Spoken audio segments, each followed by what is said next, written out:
नमस्कार, मैं समारा भूमि रोहित शर्मा। आप जहाँ तक जानते हैं, भारत के अंदर दो सरकार एक साथ एग्जिस्ट कर रही है। एक भारत सरकार है जिसके पास अपनी सत्ता है बाकायदा, और उसके साथ सेना है, पुलिस है और बहुत सारी उनके साथ में अस्त्रागार हैं। इसके साथ ही एक दूसरी सरकार है जो उसका कि नाम है जनता सरकार, और इसका नियंता है CPI माओवादी। दोनों सरकारें एक साथ एग्जिस्ट कर रही है भारत में, और इन दोनों सरकारों के बीच ज़बरदस्त युद्ध छिड़ा हुआ है। इस युद्ध का परिणाम है बहुत सारे जनता सरकार के जो लोग थे, लीडरान थे, संगठन छोड़ करके पलायन कर गए हैं, भाग गए हैं और भारत सरकार के सामने घुटने टेक दिए हैं, सरेंडर कर दिए हैं। इसी में एक गिरोह है, गुट है, वो है सोनू गैंग, यही नाम उनको दिया है जनता सरकार के लोगों ने, जिसका नेतृत्व CPI माओवादी कर रहे हैं। विगत 1-2 महीने से जो घटनाक्रम देश के अंदर चल रहा है माओवादी संगठन के अंदर, वह लो इंटेंसिव जो वार है, मतलब कम तीव्रता वाला युद्ध, इसके सहारे हर संगठन को अंदर में तोड़ने का कोशिश किया जा रहा है, गद्दार बनाने की कोशिश की जा रही है, विभीषण पैदा करने का प्रयास किया जा रहा है। इन्हीं विभीषणों में से एक सोनू उर्फ वेणुगोपाल है और रुपेश है। इन लोगों ने जिस तरह से संगठन को तो छोड़ा ही, इसके साथ ही संगठन के साथ साथ ही जनता को भी उन्होंने धोखा दिया, विश्वासघात किया, गद्दारी किया। इसके साथ ही जो आंकड़े आ रहे हैं, तकरीबन 700 से अधिक माओवादी लड़ाकों की हत्या में इनकी सीधी संलिप्तता देखी गई है या पुष्टि हुई है। जो भी रहो, मसला ये है कि यह एक पूरे भारत में डिबेट का विषय बन गया है, बल्कि भारत क्यों कहें, यह एक अंतर्राष्ट्रीय डिबेट का मसला बन गया है। पूरी दुनिया के लोग जो कोई भी क्रांतिकारी आंदोलन को चला रहे हैं, वो भारत की तरफ देख रहे हैं। CPI माओवादी के जो बिखराव हुआ है, उसके जो गद्दार भागे गए हैं, उनको देख रहा है। इसी सिलसिले में मैंने पिछले दिनों बताया था, बांग्लादेश की जो संगठन है उसने भी इस सोनू गैंग के खिलाफ स्टेटमेंट दिया था और भारत की CPI माओवादी का समर्थन दिया था। इसके साथ ही पूरी दुनिया में चल रहा है। लेकिन अभी भारत में एक कार्यक्रम आयोजित किया गया था दिल्ली में, जहां पर कि सीधे तौर पर सोनू गैंग का खिलाफत किया गया और आह्वान किया गया है कि संघर्ष से मत भागो, आत्मसमर्पण मत करो, संघर्ष करो। यह नारा वहाँ से बुलंद किया गया है दिल्ली से। और ये पूरी चीज़ क्या है, पूरा प्रकरण क्या है, इस पर चर्चा करते हम हैं, उसको आप देखिए।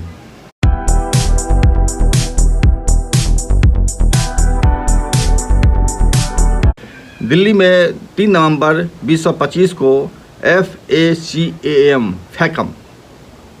ने एक प्रेस कॉन्फ्रेंस आयोजित की। ए Republic killing it's on children. यह कार्यक्रम बस्तर में कॉरपोरेट लूट के लिए हो रही हत्याओं पर केंद्रित था और दिल्ली में FACAM के सदस्यों एहतमाम बादल के कार्यकर्ता गुरकीत, गौरव गौरांग, नजरिया मैगजीन के सदस्य रुद्रा को अवैध रूप से हिरासत में रखकर दी गई यातना पर था। इसमें सूरज कुंड स्कीम के तहत चलाए जा रहे ऑपरेशन कगार के तहत आदिवासी जनता और माओवादियों को फर्जी मुठभेड़ में मारे गए कॉमरेड कट्टा रामचंद्र रेड्डी उर्फ राजू दा विकल्प और कॉमरेड कादरी सत्यनारायण रेड्डी को मार दिया गया था। भगत सिंह छात्र एकता मंच की सदस्य गुरकीत, जो खुद भी गैरकानूनी तरीके से हिरासत में रखी गई थी, ने विद्यार्थियों और बुद्धिजीवियों पर सूरज कुंड स्कीम के तहत बढ़ते दमन पर बात की। उन्होंने बताया कि किस तरह से दिल्ली पुलिस स्पेशल सेल ने एक झूठे मिसिंग पर्सन केस के बहाने उन्हें और FACAM के से जुड़े अन्य कार्यकर्ताओं को यातना दी। उन्होंने यह भी कहा कि इसी गायब करने की साजिश का इस्तेमाल NIA ने कार्यकर्ता प्रियंशु कश्यप की गैरकानूनी गिरफ्तारी के लिए किया था। शांति प्रिया, जो भारतीय कम्युनिस्ट पार्टी माओवादी के दिवंगत केंद्रीय कमेटी सदस्य कट्टा रामचंद्र रेड्डी की पत्नी हैं, ने यह बताया कि 2008 में अपनी गिरफ्तारी के दौरान उन्हें किस प्रकार मानसिक और शारीरिक तौर पर यातना दी गई थी। उन्होंने कहा कि पुलिस ने उनके नाबालिग बच्चों पर ही मनोवैज्ञानिक दबाव डाला और बताया कि किस तरह राज्य ने कट्टा रामचंद्र रेड्डी की मौत की स्वतंत्र पोस्टमार्टम जांच को रोकने की कोशिश की। जब कट्टा रामचंद्र और कादरी सत्यनारायण रेड्डी के शव परिजनों को मिले तब उनके शरीर बुरी तरह से छत विछत थे, यातना के भारी निशान थे। रेड्डी को 22 तारीख को सितंबर 22 तारीख को फर्जी मुठभेड़ में मार गिराया गया। वो फर्जी नहीं है, उनका वीडियो क्लिप्स आपको दिखा सकते हैं। अगर जनरेटर वगैरह को तो ये होता तो दिखा सकते थे, लेकिन ना अभी नहीं दिखाएंगे क्योंकि 1 घंटे 10 मिनट का पोस्टमार्टम का रिपोर्ट है। तो हम लोग को कोर्ट में हम लोग अपील किए तो सिर्फ 10 मिनट का क्लिप्स दिया गया। तो उसमें देखने से भी पता चल रहा है उनको कितना टार्चर किया गया। दरअसल पार्टी वाले का स्टेटमेंट आया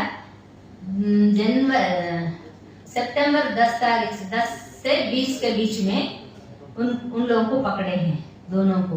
उन लोग कुछ पार्टी ने उन लोगों को कान से बाहर रखा गया, मैदान एरिया में रखा गया। तो अभी इन लोगों को यही लोग पकड़ाए, वहां तो जंगल वाले तो नहीं पकड़ाएंगे और यही बड़े लोग हैं। आप लोग सोचिए, जो सीसीएम है, सेंट्रल कमेटी के मेंबर्स है, तो 2 ही रह सकते हैं कहीं, उनको कितने सिक्योरिटी रहता, सिक्योरिटी कहाँ गया। रामचंद्र रेड्डी तो हमेशा पेन पकड़ते तो लिखते थे, इसीलिए मेरे को लगता है कि उसी काम से ये दोनों को बाहर रखा गया। और उन लोगों को 10 तारीख को सितंबर 10 को 10 से 20 के बीच में पकड़ के बहुत सारा टार्चर करके उनके डेड बॉडी देखने से भी पता चल रहा है। हमने खुद आंखों से देखने गए हैं, तब भी पता चला एक आंख निकाल दिए और जलाया गया है और चाकू से यहाँ रीढ़ की हड्डी के पास गोप दिए हैं। और जब हम लोग 22 को पेपर में देखे, मीडिया में देख के हम लोग उनके, क्योंकि पहले क्या होता था एनकाउंटर होने से उन लोग कौन है किसको मारे ये सब पता नहीं चलता था, क्योंकि वो रियल एनकाउंटर आता था। तब तो गांव वाले को या कोई पहचान वाले को बुला के उन लोग कंफर्म करते थे ये कौन व्यक्ति है, ये कौन कैटेगरी का है, ऐसा करके। अब तो उन लोग तो इंफॉर्मेशन के चलते मार रहे, इसीलिए तुरंत पेपरों में उनके फोटो, उनके पूरा डिटेल्स दे रहे। ऐसा हम लोग को भी पता चला मीडिया के थ्रू, देख के हम लोग पहचान गए। और आधिकारिक रूप से कोई ऑफिशियली कोई नहीं बताया हम लोग को। 23 को दोपहर को वहाँ का नारायणपुर, छत्तीसगढ़ के नारायणपुर के एसपी नहीं, टीआई ने कॉल करके बोले हैं कि आप लोगों को पता चला क्या कि रामचंद्र रेड्डी का कत्ल हुआ। हम बोले थे कि कोई बताया क्या, कोई नहीं बताया। तो हम लोग देख के ही पहचान लिए, ऐसा बोले। ठीक है, आ रहे हो क्या? बोले हाँ आ रहे हैं, रात को निकल रहे हैं हम लोग। फिर कब तक पहुंच जाओगे?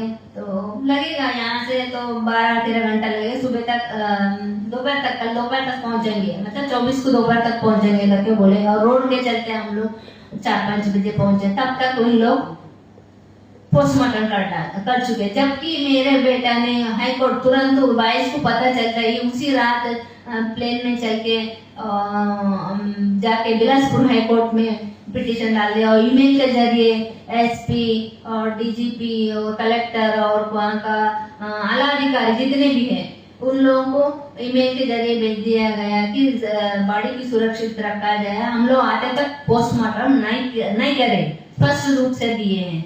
तो भी हम लोग जाते तक पोस्टमार्टम हो गए, ले जाओ होता है। एसपी से मिलने गए थे हम लोग, जाते ही मिलने गए थे तो बोला ले जाओ।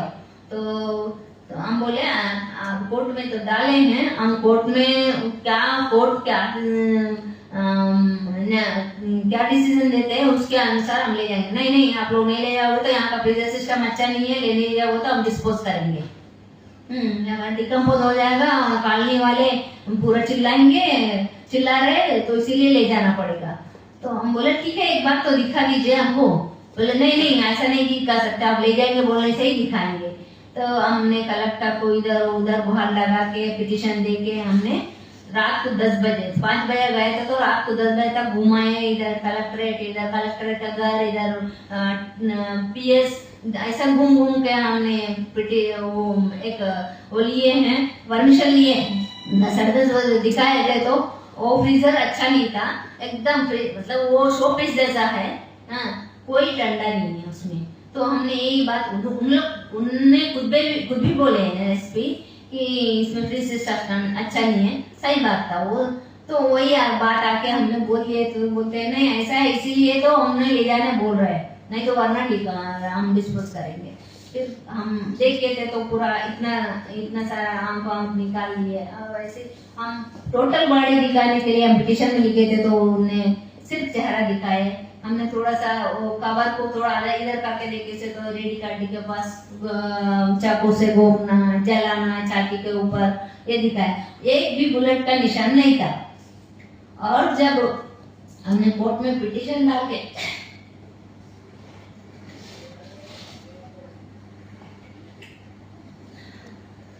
का पोस्टमार्टम का रिपोर्ट मांगे थे तो उस समय तक उनने छाती का राइट निपल के पास एक बुलेट का निशान और यहाँ इधर हाथ में एक बुलेट का निशान दिखा है। ठीक है, बुलेट ये हाथ का तो हमको नहीं दिखा, ये हाथ ऐसा था, ये तो नीचे चला गया, हम तो इधर लेफ्ट साइड से देखे थे।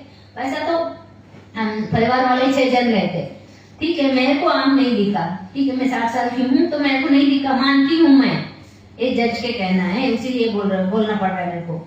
वहाँ का मतलब कोर्ट भी कैसा रहता है वो तो सबको पता है, फिर भी बता रही मैं। तो उन लोग बोले देखा नहीं दिखा, लेकिन छाती के पास तो दिखता, वो भी नहीं दिखा, और दिखाने से बोलते ऐसे जलाया गया, ऐसा बोलने से फिर एक पता नहीं कब गोली मारे, पता नहीं गोली का निशान दिखा रहा है। जब पोस्टमार्टम का रिपोर्ट जब मांगे थे तो वो 6 तारीख को देने बोले थे मजिस्ट्रेट ने, वहाँ का लोकल अथॉरिटी को नारायणपुर का, तो उन लोग कब दिए 6 तारीख को देने बोले तो 13 तारीख को दिए हैं। तो इससे पता चल रहा है उन लोग जब बना बनाया और जो वीडियो निकाला गया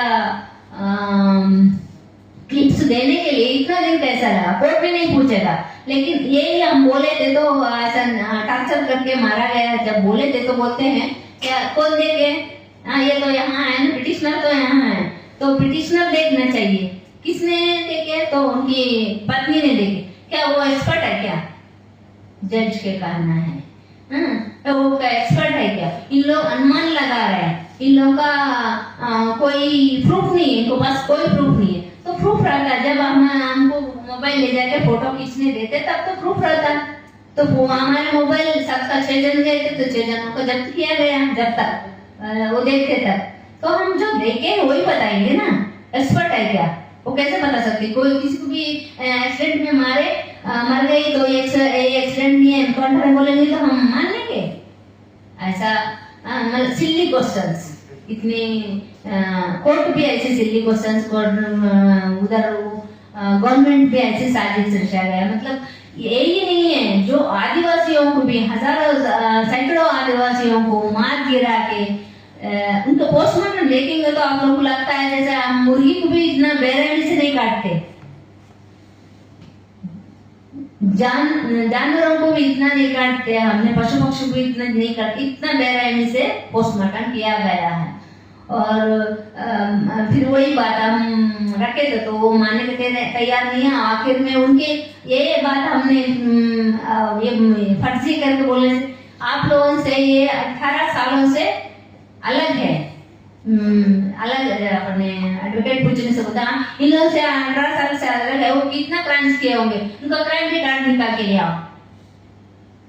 ये पूछ क्या रहा है, वो क्या सवाल कर रहे हैं, उनके रिकॉर्ड और लेके आए। कब का वो गए इधर 94 में आए हैं, 1994 में तेलंगाना में आए हैं, लेकिन उन लोग केस कब का डाले हैं, वहां का केस तो 30 तक डाले हैं, और 2023 का 2024 का केस भी डाला गया। अंधा कानून बोलते हैं तो वो सच है। तो ऐसा केस डाल के केस रिकॉर्ड ला के इतना सारा केस है करके बोल के फिर वो रिजेक्ट किया गया। फिर हमने उसी दौरान जब थे जानबूझ के वो 24 को टेबल में आने से उन्हें मना किए, तो सुप्रीम कोर्ट का दरवाजा खटखटाने से फिर उन्होंने बस ये नवरात्रि का छुट्टियां चल रहा है, वो छुट्टियां का वाला। हिमांशु कुमार जो प्रख्यात गांधीवादी हैं ने ऑपरेशन कगार के नाम पर आदिवासियों की बर्बर हत्याओं पर बात की और यह भी समझाया कि माओवादी आंदोलन का सामाजिक आर्थिक स्वरूप क्या है। उन्होंने यह भी बताया कि किस तरह से जन आंदोलनों को कुचलने में बलात्कार का इस्तेमाल किया गया और कैसे सत्तापक्ष दलों द्वारा महिलाओं और एंटी कास्ट एक्टिविस्टों पर सशस्त्र हिंसा चलाई जाती है। राजा चंद्रा जो कट्टा रामचंद्र रेड्डी के बेटे हैं ने बताया कि राज्य के अधिकारियों ने यातना का सबूत छिपाने के लिए नकली पोस्टमार्टम रिपोर्ट तैयार करवाई। अधिकारियों ने धमकी दी थी कि वे रामचंद्र का शव परिवार को दिए बिना ही जला देंगे, जैसा उन्होंने बसवराज के साथ किया था। और जब सुप्रीम कोर्ट ने सबको संरक्षित करने का आदेश दिया तब भी अधिकारियों ने कोर्ट द्वारा नियुक्त स्वतंत्र जांच करने पर जोर दिया। इसके बाद रवि नारायण ने बताया कि किस तरह राज्य की सुरक्षा एजेंसियों ने निहत्थे माओवादियों की हत्या की। उन्होंने बताया कि मध्य भारत की आदिवासी समुदाय अपने जल जंगल जमीन की लूट के खिलाफ हथियार माओवादियों के आने से पहले ही उठा रहे थे। और उन्होंने कहा कि भारत में माओवादी आंदोलन के पूरे इतिहास में अनेक नेताओं और संगठन के कैडरों को सशस्त्र विद्रोह शुरू होने के पहले ही मार दिया गया था। झारखंड के anti displacement activist Damodar Turi ने कहा कि एनकाउंटर और शांति वार्ता के नाम पर कारपोरेट लूट की एजेंडा को आगे बढ़ाया जा रहा है। उन्होंने कहा कि हमें न्याय आधारित शांति के लिए संघर्ष जारी रखना होगा, न कि अन्याय आधारित शांति के लिए। उन्होंने कहा कि वर्तमान में चल रही शांति वार्ताएं और कुछ माओवादी नेताओं के आत्मसमर्पण जनता के आंदोलन के साथ विश्वासघात है। अजीत, जिन्हें के मुरली के नाम से भी जाना जाता है, उन्होंने प्रेस कॉन्फ्रेंस के लिए एक ऑडियो संदेश भेजा जिसमें उन्होंने वासवराज और उनके संघर्षपूर्ण जीवन को श्रद्धांजलि अर्पित की। और उन्होंने कहा कि वासुदेव राव और वेणुगोपाल राव द्वारा इस विरासत को बदनाम किया जा रहा है। प्रेस कॉन्फ्रेंस में जिन साथियों को अवैध हिरासत और यातनाएं दी गई उस पर एक पुस्तिका जारी की गई जिसमें उन सभी एक्टिविस्टों की गवाही दर्ज है जिन्हें दिल्ली पुलिस स्पेशल सेल ने गैरकानूनी तरीके से अगवा कर यातना दी थी। इस प्रेस कॉन्फ्रेंस के अंत में कारवां ए इंकलाब, जो दिल्ली विश्वविद्यालय का एक सांस्कृतिक समूह है, ने एंटी डिस्प्लेसमेंट आंदोलन पर एक गीत प्रस्तुत किया। इसके साथ ही इस प्रेस कॉन्फ्रेंस में वासवराज की शहादत को याद करते हुए आह्वान किया गया है कि संघर्ष करो, हार मत मानो। ये जो प्रेस कॉन्फ्रेंस हुआ था, इस प्रेस कॉन्फ्रेंस में जो भेजा गया संदेश था उसका सार इस प्रकार है। उसमें बताया गया है कि बस्तर में माओवादी आंदोलन को ख़त्म करने और उस क्षेत्र से आदिवासी आबादी को जबरन विस्थापित करने की अपनी दीर्घकालिक योजना को अंजाम देने के लिए, ताकि उसे भारतीय और विदेशी कारपोरेट घरानों को सौंपा जा सके, भारतीय राज्य ऑपरेशन कगार के नाम से दमन का एक क्रूर अभियान चला रहा है। इसके तहत उसने आदिवासी गांवों पर बार बार हवाई बमबारी भी की है। हाल के महीनों में भारतीय राज्य द्वारा मारे गए लोगों में से लगभग आधे आदिवासी हैं, जिनमें बच्चे भी शामिल हैं। कई प्रमुख मानवाधिकार कार्यकर्ताओं ने स्थिति पर गंभीर चिंता व्यक्त की थी और भारत सरकार के साथ साथ माओवादी पार्टी के नेतृत्व से युद्ध विराम और बातचीत शुरू करने का आह्वान किया था। उस पार्टी के नेतृत्व ने इस आह्वान का जवाब दिया और एक तरफा युद्ध विराम की घोषणा की। सरकार से भी ऐसा ही करने और बातचीत के लिए अनुकूल माहौल बनाने का आह्वान किया। इस पर सकारात्मक प्रतिक्रिया देने के बजाय भारतीय राज्य ने दमन का अपना जानलेवा अभियान जारी रखा। उसने सीपीआई माओवादी के महासचिव कामरेड बसवराज और उनके साथियों को घेर लिया और गोली मारकर हत्या कर दी। सभी मानदंडों का उल्लंघन करते हुए उसने इन साथियों के शवों को उनके परिजनों को उचित अंतिम संस्कार के लिए सौंपने तक से इनकार कर दिया। तुरंत ही उसने शवों को चुपके से ले जाकर जला दिया। यह वह नृशंस तरीका था जिससे भारतीय राज्य ने अपना अमानवीय चरित्र प्रकट किया। इसके पूरक के रूप में सोनू रुपेश गुट के नेतृत्व में कुछ गद्दार अब कॉमरेड बसवराज पर घिनौने तरीके से कलंक लगा रहे हैं। उनका दावा है कि वह हथियार डालने और आत्मसमर्पण करने के पक्ष में थे। इस तरह वे कॉमरेड बसवराज और उनके साथियों द्वारा संख्या बल में भारी होने और कहीं ज़्यादा शक्तिशाली सेना का सामना करने के बावजूद किए गए वीरतापूर्ण प्रतिरोध का मजाक उड़ाते हैं। उन साथियों ने अंत तक लड़ने का फैसला किया। वे आत्मसमर्पण के पक्ष में नहीं थे। इसके बजाय वे सच्ची कम्युनिस्ट परंपरा के अनुसार क्रांति का प्रज्वलित ध्वज लेकर शहीद हो गए। इस प्रकार आत्म बलिदान की गौरवशाली उदाहरण स्थापित किए। हाल ही में प्रसिद्ध आदिवासी मानवाधिकार कार्यकर्ता सोनी सोरेन ने आत्मसमर्पण करने वालों से कुछ बेहद प्रासंगिक प्रश्न पूछे हैं। क्या इसका मतलब यह होगा कि अब आदिवासियों को उनके जल, जंगल, जमीन का अधिकार मिलेगा? क्या इसका मतलब यह होगा कि सरकार उस क्षेत्र से सशस्त्र शिविर हटा लेगी? क्या इसका मतलब यह होगा कि विदेशी और भारतीय कारपोरेट कंपनियों को अपने मुनाफे के लिए उस जमीन को तबाह करने की इजाज़त नहीं होगी? इस देश के शासकों की नीतियों और हितों से थोड़ा सा भी परिचित कोई भी व्यक्ति इन सवालों के जवाब जानता है।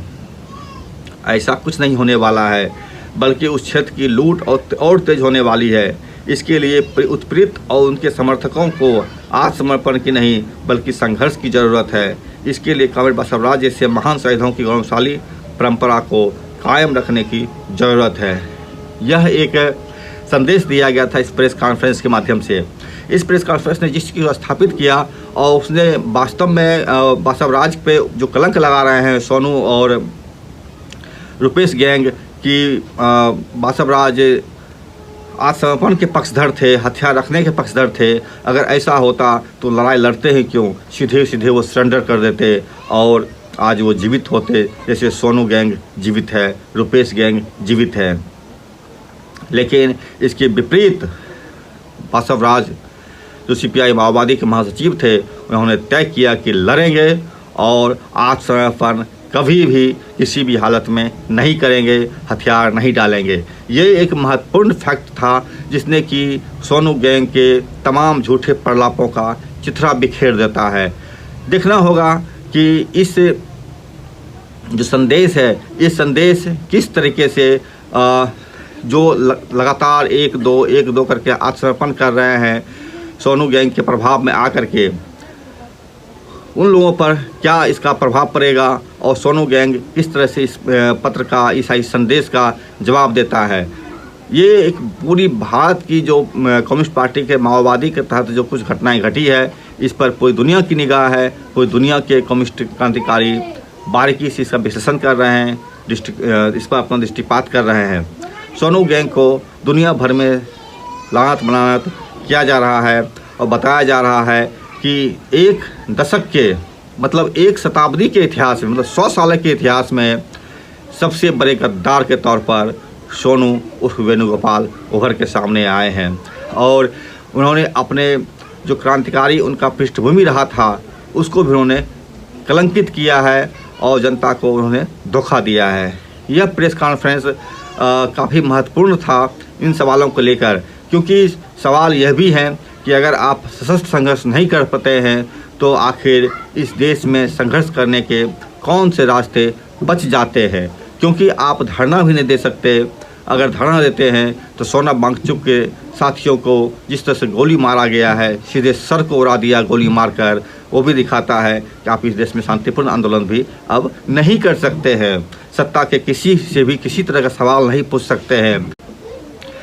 और इसके साथ ही जिस तरीके से चुनाव के माध्यम से जो बदलाव करने के लोग कोशिश कर रहे हैं, उनकी स्थिति को आप इससे भी अंदाज़ा लगा सकते हैं। जिस तरीके से चुनाव आयोग को पूरी तरह से हैक करके फर्जी लोगों को बुला करके देश के अंदर में लगातार वोटिंग करवाया जा रहा है और सत्ता को अपने हस्तगत किया जा रहा है भाजपा समर्थित पार्टियों द्वारा या आरएसएस के समर्थित भाजपा के द्वारा। और हिंदू फांसीवाद जो भारत में लागू किया गया, ब्राह्मणवादी फांसीवाद, इसको पूरी निर्ममता से, पूरी निष्पक्षता से लागू किया जा रहा है। ऐसे में सीधे सीधे सवाल उठ जाता है कि इस देश में अगर धरना तक नहीं दे सकते आप हैं, चुनाव के माध्यम से भी आप बदलाव की कोई उम्मीद नहीं कर सकते हैं, तो आखिर आपके पास बचता क्या है। कोर्ट में जो सुप्रीम कोर्ट है वो सीधे सीधे मोदी के चरणों में शरणागत है। चुनाव आयोग शरणागत है, CBI, ED, NIA तमाम संस्थाएं जो हैं मोदी के चरणों में शरणागत है। आप किसी तरह का भी विरोध करेंगे, ये झपट्टा मार के आपको ले उड़ेंगे, ख़त्म कर देंगे आपको। ऐसे में अगर सशस्त्र संघर्ष का माध्यम नहीं बचता है तो फिर कौन सा माध्यम बच जाता है, ये बहुत बड़ा सवाल है। और इसका जवाब सोनू गैंग जैसे गद्दार नहीं दे पा रहे हैं, नहीं दिए हैं। यही कारण है कि देश की जनता ने उनको हिकारत की दृष्टि से देखना शुरू कर दिया है। देश ही क्यों, पूरी दुनिया की जनता उनको हिकारत की दृष्टि से देख रही है और उनको गद्दार, विश्वासघाती, धोखेबाज की संज्ञा से विभूषित कर रही है। बहरहाल ये एक प्रेस कॉन्फ्रेंस था जो 3 नवंबर को किया गया था दिल्ली में। क्या इसका होगा मुझे नहीं पता, भविष्य देखते हैं क्या क्या होता है। लेकिन एक चीज़ ज़रूर है, CPI माओवादी के ने संघर्ष जारी रखने का जो संकल्प लिया था शुरू में, वो संकल्प पर आज भी कायम है। यही कारण है कि उनको लाखों मतलब दसियों हजार सुरक्षा बलों के क्रूर दमन के बीच भी वो मजबूती से डटे हुए हैं और बिना किसी हिचक के लड़ रहे हैं। नमस्कार, मैं समरभूमि से रोहित शर्मा। आप चैनल देखिए, लाइक कीजिए, सब्सक्राइब कीजिए, शेयर कीजिए। और ये रिपोर्ट कैसी लगी आपको, आप हमारे कमेंट सेक्शन में ज़रूर बताएं। नमस्कार।